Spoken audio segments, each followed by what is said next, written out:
மதிய நேரத்தில் கோவில் நடை சாத்தப்படுவது ஏன்? அறிவியலும் ஆன்மீகம் கூறும் ரகசியங்கள் பற்றி இந்த பதிவுல பார்க்கலாம். அதற்கு முன்னாடி நம்ம சேனலை மறக்காம சப்ஸ்கிரைப் பண்ணுங்க. தெய்வத்தின் ஓய்வு என்பது ஆகம விதிகளின்படி விளக்கங்களில் தெய்வீக சக்தி ஆவாகனம் செய்யப்படுவதாக கருதப்படுகின்றது. தெய்வத்திற்கு நாள் முழுவதும் பல்வேறு பூஜைகள் செய்யப்படுகின்றன. மதிய வேளையில் உச்சிகால பூஜை முடிந்ததும் தெய்வம் ஓய்வெடுப்பதாக கருதி நடை சாற்றப்படுகிறது. இது நித்திய பூஜையின் ஒரு அங்கமாகும்.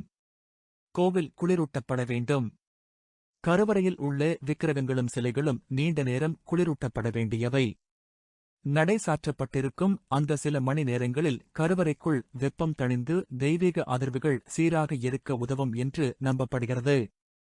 கோவில் கருவறைக்குள் ஒரு குறிப்பிட்ட வகை ஆற்றல், எனர்ஜி ஃபீல்ட், நிலவுகிறது. மக்கள் வந்து செல்லும்போது அந்த ஆற்றல் சிதற வாய்ப்புள்ளது.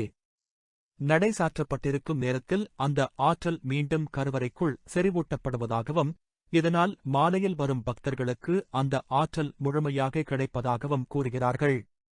கோவில் பணியாளர்கள், அர்ச்சகர்கள், நீண்ட நேரம் பணிபுரிபவர்கள் அவர்கள் ஓய்வுக்காகவும் வரும் கோவிலை சுத்தம் செய்ய குறிப்பிட்ட நேரம் எடுக்கப்படுவது வழக்கம். மதிய நேரத்தில் சூரிய கதிர்கள் நேராகவும் தீவிரமாகவும் விழும். இந்த நேரத்தில் பூமியின் காந்தப்புலம் மாறுபடும். இந்த மாற்றங்கள் மனிதர்களின் உடல் ஆற்றலையும் பாதிக்கும் என்பதால் இந்த நேரத்தில் கோவில் போன்ற ஆற்றல் மையங்களை தவிர்த்து ஓய்வெடுப்பது நல்லது என்று நம் முன்னோர்கள் கூறினர். சுருக்கமாக சொன்னால் கோவில் நடை சாத்தப்படுவது தெய்வத்தை மறைப்பதற்காக அல்ல, அந்த இடத்தின் புனிதத்தையும் தெய்வீக அதிர்வையும் பாதுகாத்து மீண்டும் அதை பக்தர்களுக்கும் பரிபூர்ணமாக கிடைக்கச் செய்வதற்குத்தான் நடை சாத்தப்படுகிறது. நைவேத்தியம் மற்றும் உணவு முறை மதிய உச்சிகால பூஜையில் தெய்வத்திற்கு படைக்கப்படுகிறது. இந்த நேரத்தில் வெளியில் இருந்து வரும் காற்று அல்லது பக்தர்களின் கூட்டத்தால் ஏற்படும் இடையூறுகள் இல்லாமல் அந்த ஆற்றலை விக்கிரகம் முழுமையாக உள்வாங்க வேண்டும் என்பதற்காகத்தான் நடை சாத்தப்படுகிறது. கருவறை பிராண பிரதிஷ்டை கோவில்களில் உள்ள சிலைகள் வெறும் கற்கள் அல்ல, அவை பிராண பிரதிஷ்டை செய்யப்பட்டவை.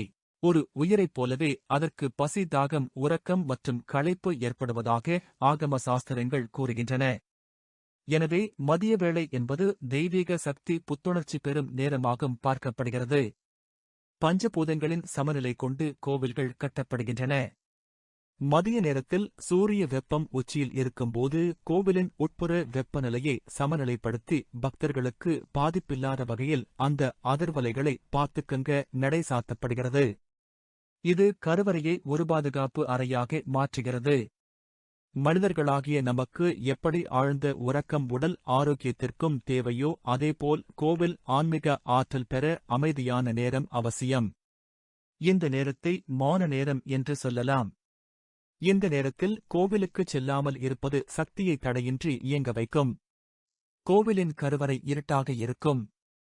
மதிய வேளையில் கருவறைக்குள் விழும் கோணம் மாறும்போது சிலைகளின் மீது அதன் வீரியம் அதிகமாகப்படும்.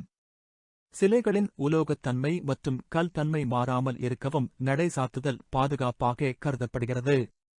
நவீன காலத்தில் பக்தர்களின் வசதிக்காக திறந்திருக்கும் நேரத்தை நீட்டித்தாலும் கருவறையைச் சுற்றி நடைபெறும் உட்புறச் செயல்பாடுகள் கட்டுப்பாட்டுடன் தான் நடக்கிறது.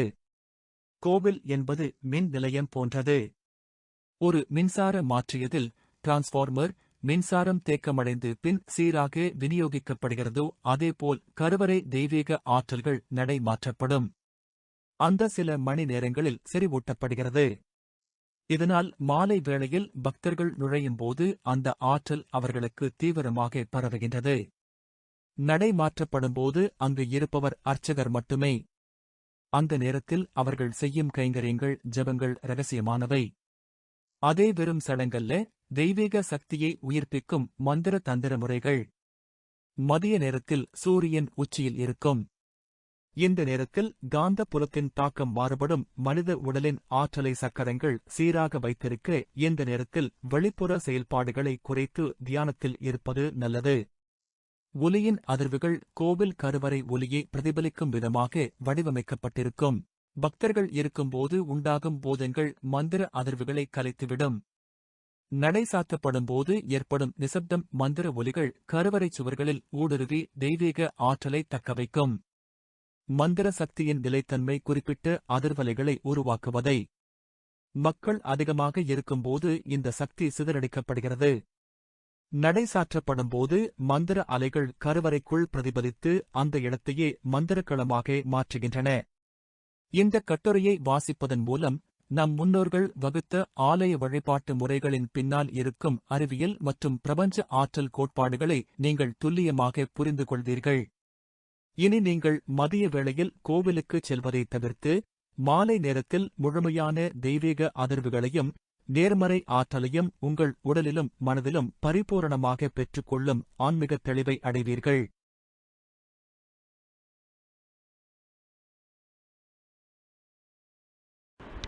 Thanks for watching.